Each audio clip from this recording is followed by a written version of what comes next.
17వ నంబర్గా ఉన్నటువంటి ఇందాపూరు manufacturing unit నుంచి తొలగిపోయి కో మ్యానుఫ్యాక్చరింగ్ యూనిట్ అవుతుంది.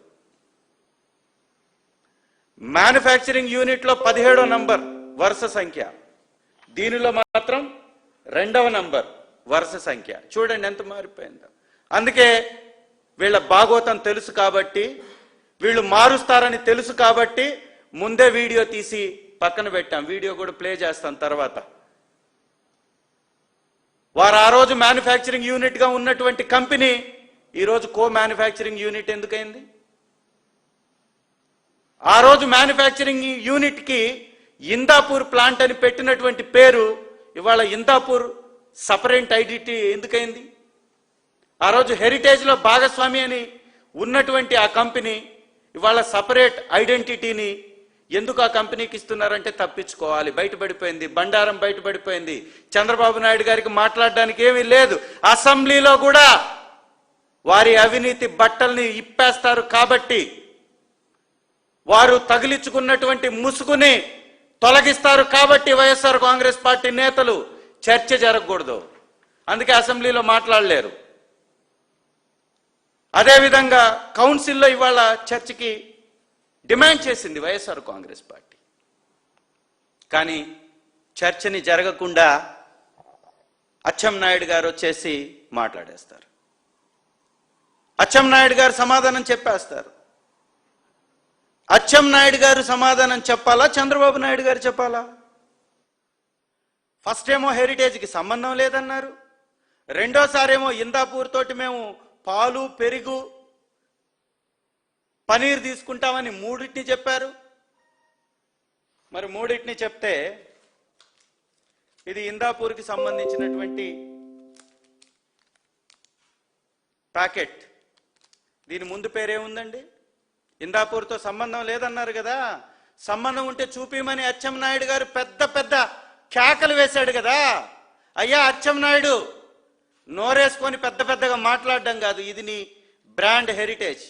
దీని వెనక్కి తిప్పి చూస్తే Indapur manufacturing company, manufacturing unit ఏది? ఇది ఇందాపూర్. ఇది మీ భాగోతం. ఈ విధంగా చేసి చర్చించడానికి దమ్ము లేక, చర్చించే ధైర్యం లేక, సత్తా లేక కౌన్సిల్ నుంచి పారిపోయి వాయిదా వేశారు. ఇవాళ వాయిదా వేశారు.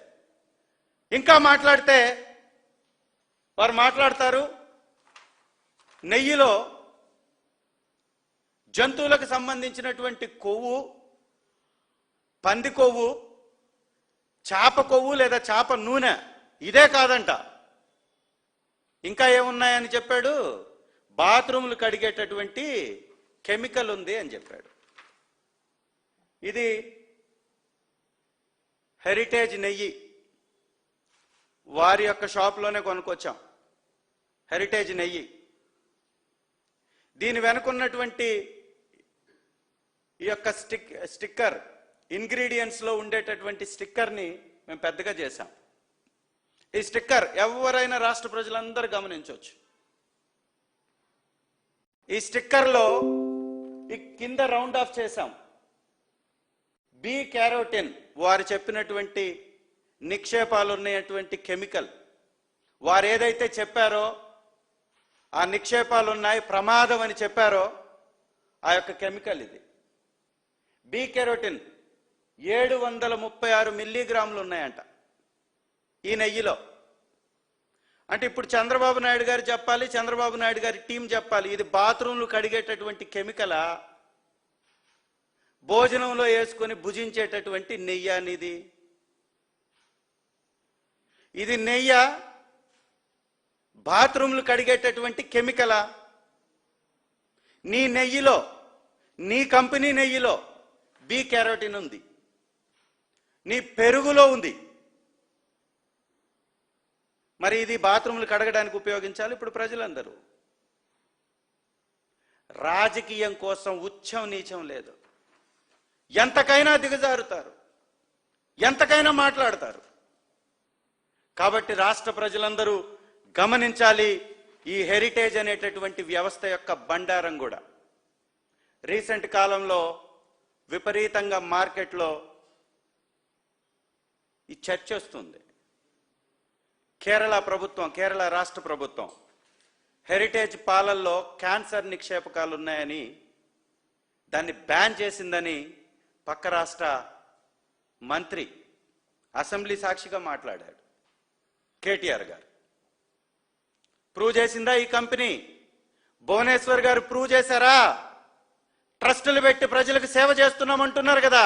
ట్రస్టులు పెట్టి మీరు చేస్తుంది సేవ కాదు, ప్రజల ప్రాణాలు తీస్తున్నారు. ఇక్కడ క్యాన్సర్ కారకాలు మీ పాలల్లో ఉన్నాయని పక్క రాష్ట్ర మంత్రి అంటే ఈ రోజు వరకు మీరు దాన్ని నిరూపించలేకపోయారు, లేవు అని. ఈ మధ్య కాలంలోనే పెరుగులో ఈ మధ్య కాలంలోనే కల్తీ ఉందని, పెరుగులో పాలే లేవని ₹1,00,000 పెనాల్టీ వేశారు. ₹1,00,000 పెనాల్టీ వేశారు ఈ కంపెనీకి. అంటే ఏంటి? హెరిటేజ్ పాలు నాణ్యం కాదు, హెరిటేజ్ పెరుగు నాణ్యం కాదు, మరి నెయ్యి ఎట్లా నాణ్యమైంది వస్తుంది?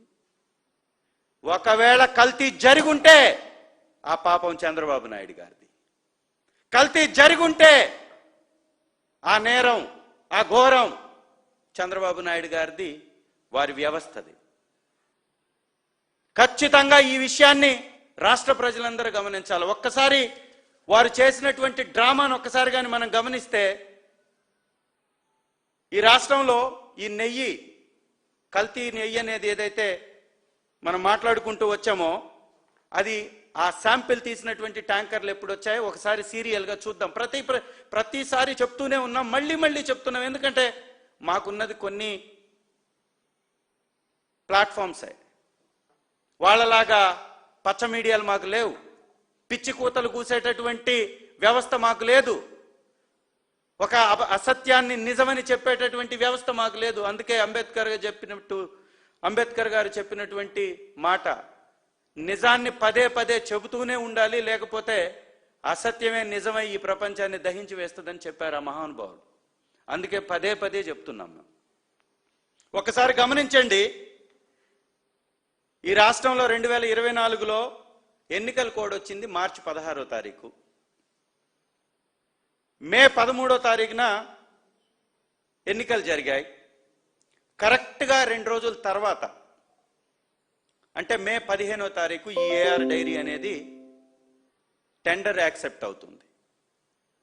ఈ ఏఆర్ డైరీ అనేటటువంటి ఈ కంపెనీ ఏదైతే 4 ట్యాంకర్లలో కల్తీ జరిగిందని చంద్రబాబు నాయుడు గారి ప్రభుత్వంలోని పెద్దలు చెప్పినటువంటి ఈ 4 ట్యాంకర్లు వచ్చింది ఎలక్షన్ జరిగిన తర్వాత. ఈ కంపెనీకి అప్రూవల్ వచ్చింది ఎలక్షన్ జరిగిన తర్వాత. సాక్షాత్తు చంద్రబాబు నాయుడు గారు జూన్ 12న ప్రమాణ స్వీకారం చేస్తే ఆ రోజే మొట్టమొదటి ట్యాంకర్ని ఈ ఏఆర్ డైరీ పంపిస్తుంది. ఈ ఏఆర్ డైరీ పంపించినటువంటి మొట్టమొదటి ట్యాంకర్ చంద్రబాబు నాయుడు గారు ముఖ్యమంత్రి అయిన తర్వాత. టెండర్ యాక్సెప్ట్ చేసింది ఎలక్షన్ అయిపోయిన తర్వాత. ఎన్నికల కోడ్ వస్తే వైఎస్ఆర్ కాంగ్రెస్ పార్టీ చేతిలో ప్రభుత్వం ఉంటుందండి?